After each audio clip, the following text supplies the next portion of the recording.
नमस्कार मंडळी, आज आम्ही आपल्या समोर एक नाटिका सादर करीत आहे। नाटिकेचे नाव आहे सावित्रीबाई फुले।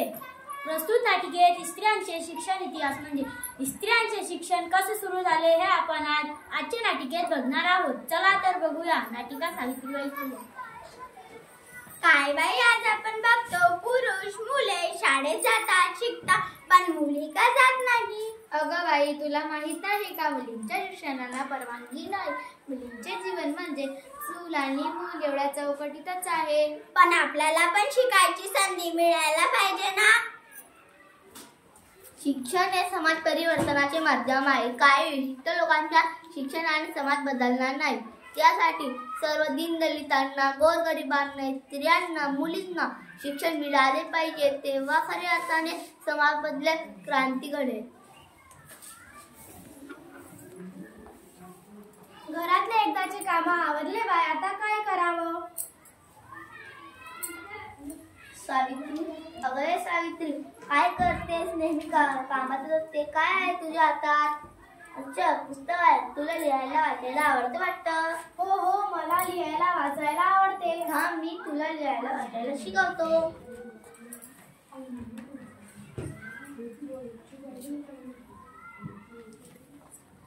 हे बघ, सर्व मूळ अक्षरे गिरून काढ। अननसाच्या आईच्या इमारतीची इडलिंबूची उकडाच्या ऊसाच्या। आता तू गिरव।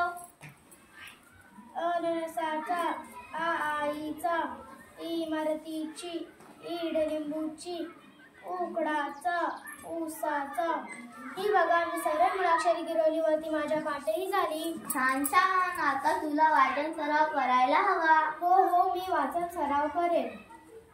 आज मला उत्कृष्टरित्या वाचता येते, माझे विचार स्पष्टपणे मांडता येते, कोणतेही पुस्तक वाचता येते, लिहिता येते। पण इतर स्त्रिया, मुली, त्यांना वाचण्याचा गंध सुद्धा नाही। त्यांच्या मनात वाचण्याबद्दल जिज्ञासा असते। जेव्हा त्यांना लिहिता वाचता येईल, तेव्हाच माझ्या शिक्षणाला खरा अर्थ येईल। सर्व मुलींना शिक्षणाच्या प्रवाहात आणल्याशिवाय मुळीच शांत बसणार नाही। सावित्री, तुझ्या मुलींच्या शिक्षणाच्या वेळात चाललं तो कौतुकास्पद आहे। आपण मुलींसाठी स्वतंत्र शाळा सुरू करू। हो, आपण मुलींसाठी स्वतंत्र शाळा सुरू करू।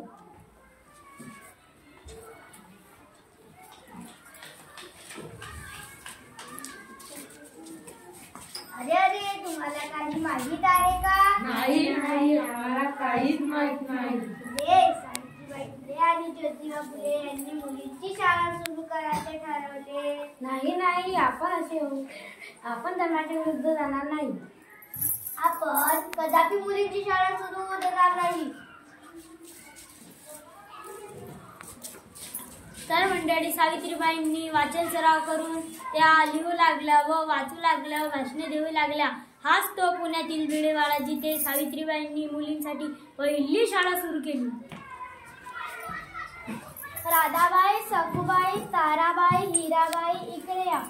आजपासून मी तुम्हाला लिहायला वाचायला शिकवणार। नाही, आम्ही शाळेत येणार नाही। रीतीप्रमाणे स्त्रियांनी शिक्षण घेऊ नये, त्यामुळे आम्हीही शाळेत येणार नाही। स्त्री पुरुष दोघेही समान आहे, म्हणून स्त्रियांनाही शिक्षणाचा अधिकार आहे। हो बाई, आता आम्हाला शिक्षणाचे महत्त्व समजले। आता आम्हीही आमच्या मुलीला शाळेत पाठवणार व आम्हीही लिहायला वाचायला शिकेल।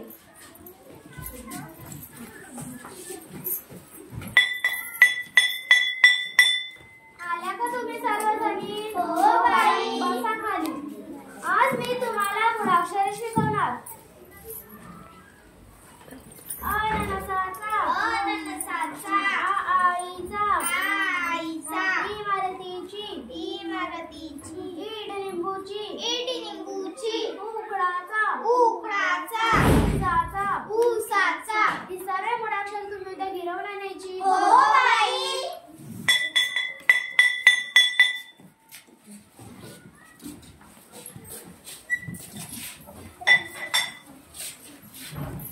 बघा, ती आली सावित्री। तिला काय सांगितले? शाळेत जाऊ नको, मुलींना शिकवू नको।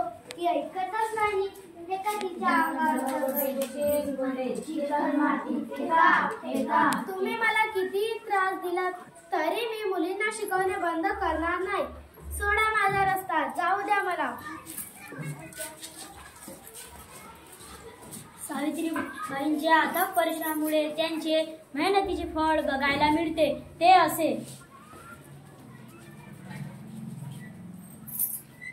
नमस्कार, मी डॉक्टर वेदांती जाधव. सावित्रीबाईंच्या अथक परिश्रमामुळे मला उच्च शिक्षण घेता आले. उच्च शिक्षण घेऊन डॉक्टर बनता आले याचा मला अभिमान वाटतो.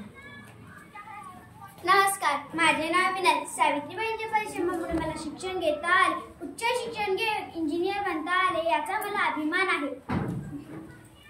नमस्कार, मी समारा. सावित्रीबाईंच्या परिश्रमामुळे मला शिक्षण घेता आले. उच्च शिक्षण घेऊन पोलीस बनता आले. समाजाची सेवा करता आले याचा मला अभिमान वाटतो. नमस्कार, मी आरुषी. सावित्रीबाईंच्या अथक परिश्रमामुळे मला शिक्षण घेता आले. उच्च शिक्षण घेऊन मी पायलट बनले याचा मला अभिमान वाटतो. नमस्कार, माझे नाव श्रावणी नवरे. सावित्रीबाईंच्या परिश्रमामुळे मला शिक्षण घेता आले. उच्च शिक्षण घेऊन शिक्षिका बनता आले. सावित्रीबाईंचा वारसा मी पुढे चालवत आहे याचा मला अभिमान वाटतो. अशा प्रकारे सावित्रीबाईंनी मुलींना शिक्षण देऊन त्यांना स्वतःचे पाय उभे केले. सावित्रीबाई फुलेचा हा वार्ता आपण पुढे चालूया.